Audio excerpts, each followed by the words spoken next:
Welcome to Shane and me. Let's move to another chapter of Malgudi Days. The Tiger's Claw. The man-eater's dark career was ended. The men who had laid it low were the heroes of the day. They were garlanded with chrysanthemum flowers and seated on the ark of the highest bullock cart, and were paraded in the streets, immediately followed by another bullock-drawn open cart, on which their trophy lay with glazed eyes, overflowing the cart on every side, his tail trailing the dust. The village suspended all the normal activity for the day. Men, women, and children thronged the highways, pressing on with the procession, excitedly talking about the tiger. The tiger had held a reign of terror for nearly 5 years in the villages that girt Mempi Forest.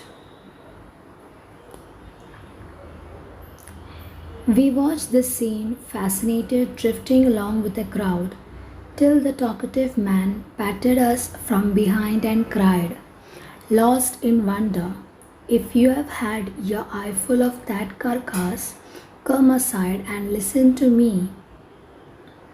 After the crowd surged past us, he sat us on a rock mount under a margosa tree and began his tale. I was once camping in Kopal, the most obscure of all the villages that lie scattered about the Mempi region. You might wonder what I was doing in that desolate corner of the earth. I'll tell you.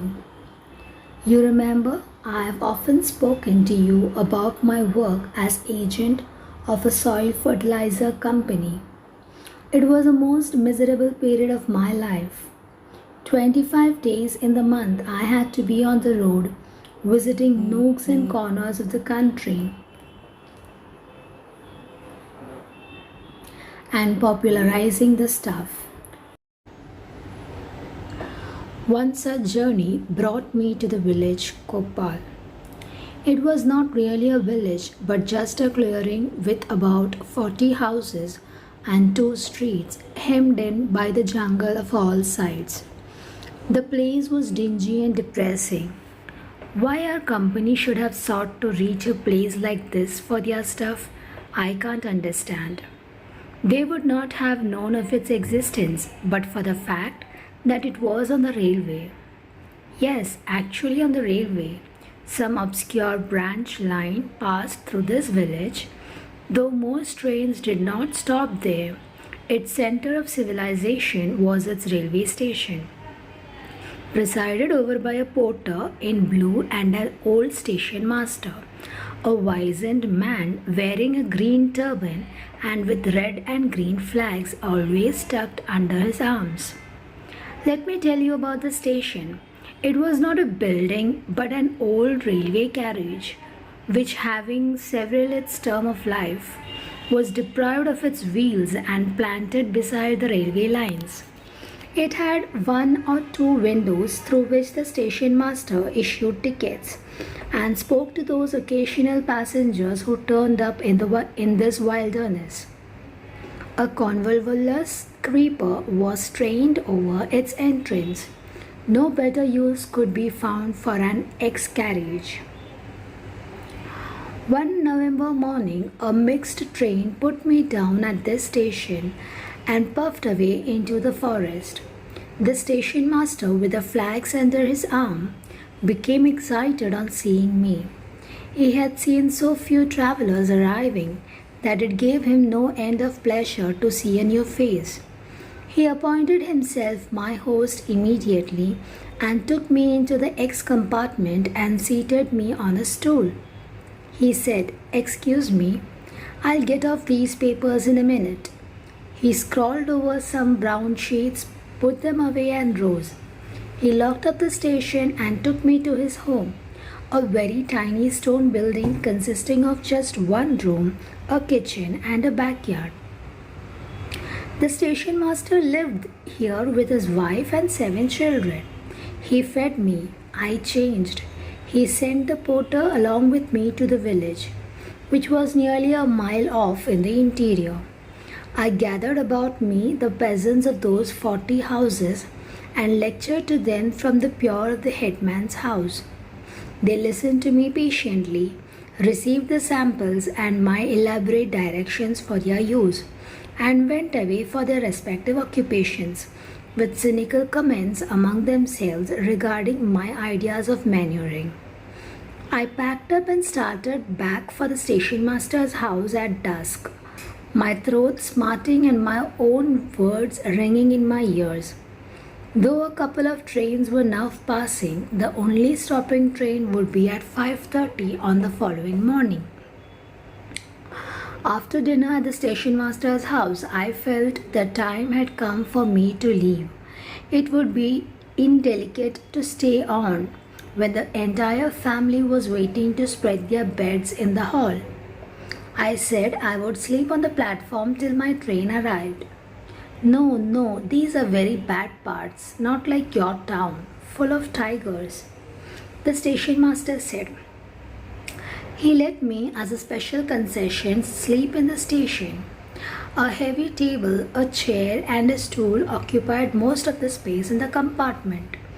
I pushed them aside and made a little space for myself in a corner. I had at least 8 hours before me. I laid myself down.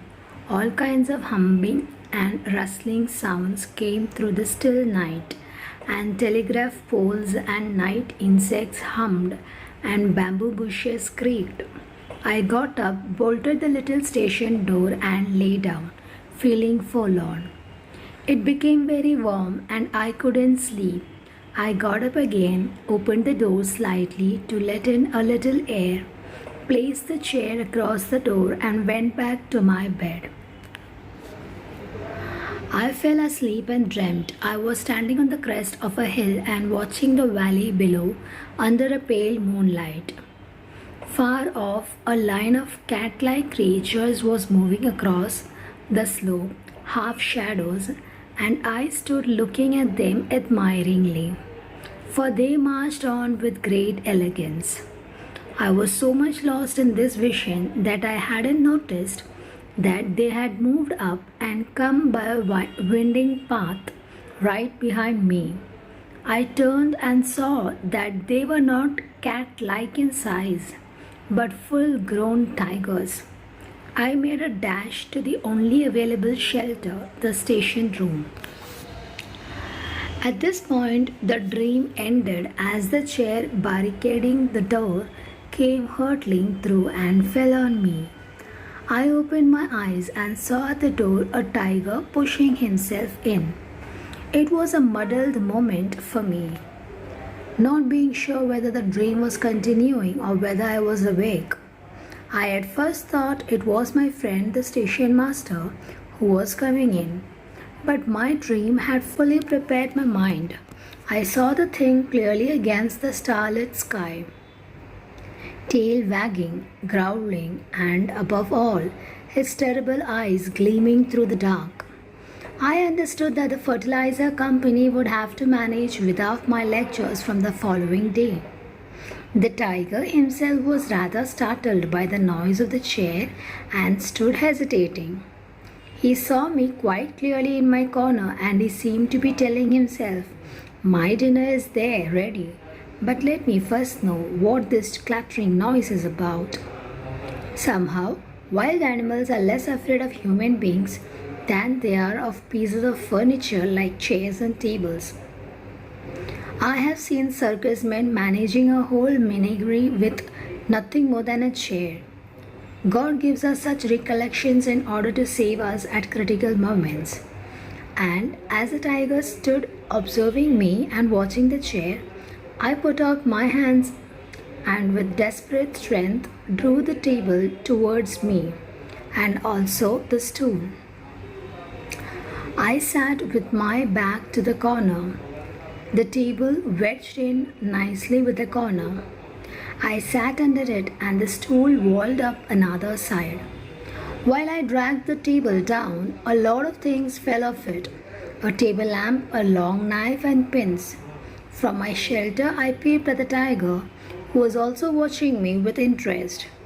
Evidently, he didn't like his meal to be so completely shut out of sight, so he cautiously advanced a step or two, making a sort of rumbling noise in his throat, which seemed to shake up the little station house.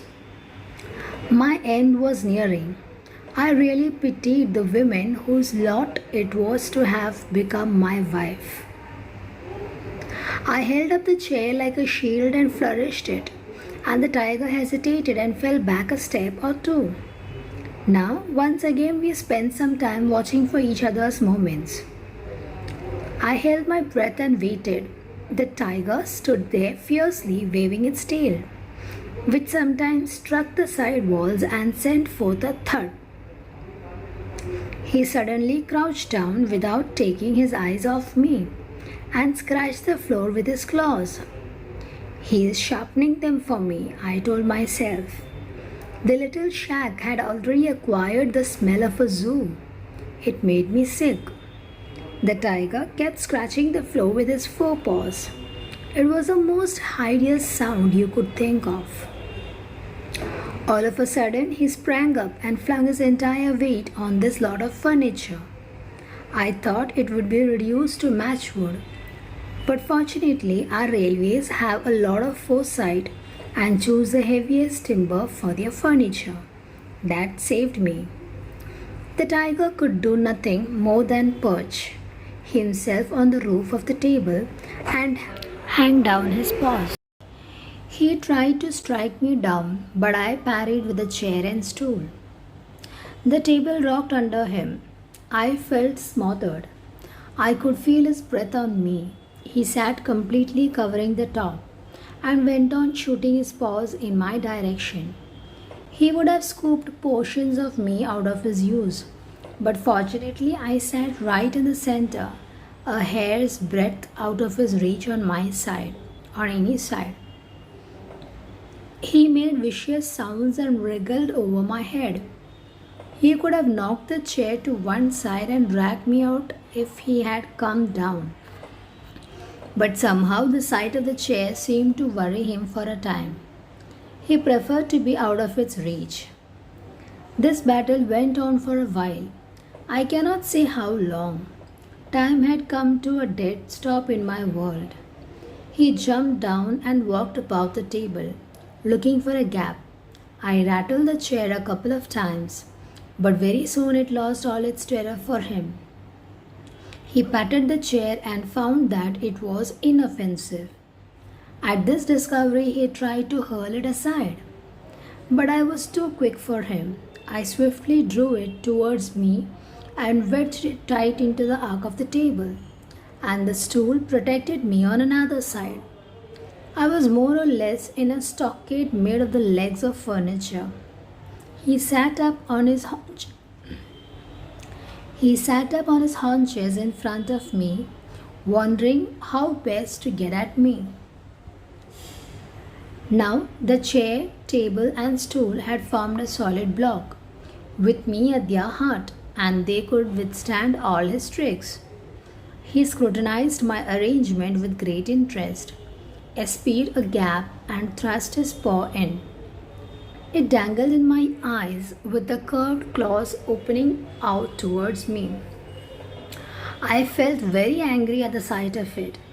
Why should I allow the offensive to be developed in his own way? I felt very indignant. The long knife from the station master's table was lying nearby. I picked it up and drove it in. He withdrew his paw, maddened by pain. He jumped up and nearly brought down the room, and then tried to crack to bits the entire stockade. He did not succeed. He once again thrust his paw in. I employed the long knife to good purpose and cut off a digit with the claw on it. It was a fight to the finish between him and me. He returned again and again to the charge, and I cut out, let him confess, 3 claws before I had done with him. I had become as bloodthirsty as he. Those claws mounted on gold are hanging around the necks of my three daughters. You can come and see them if you like sometime. At about 5 in the morning, the station master and the porter arrived and innocently walked in. The moment they stepped in, the tiger left me and turned on them. They both ran at top speed. The station master flew back to his house and shut the door. The porter on fleet foot went up a tree with the tiger halfway up behind him. Thus they stopped, staring at each other till the goods train lumbered in after 5:30. It hissed and whistled and belched fire till the tiger took himself down and bolted across the tracks into the jungle. He did not visit these parts again, though one was constantly hearing of his ravages. I did not meet him again till a few moments ago when I saw him riding in that bullock cart. I instantly recognized him by his right forepaw, where 3 toes and claws are missing. You seem to be so much lost in admiration for those people who met the tiger at their own convenience with gun and company, that I thought you might give a little credit to a fellow who has faced the same animal alone barehanded. Hence this narration. When the talkative man left us, we moved on to the square, where they were keeping the trophy in view and hero worshipping and feting the hunters who were awaiting a lorry from the town. We pushed through the crowd and begged to be shown the right forepaw of the tiger. Somebody lowered a gas lamp. Yes, 3 toes were missing, and a deep black scar marked the spot. The man who cut it off must have driven his knife with the power of a hammer. To a question, the hunters replied, "Can't say how it happens. We have met a few instances like this. It's said that some forest tribes, if they catch a tiger cub, cut off its claws for some talisman and let it go. They do not usually kill cubs." Thank you.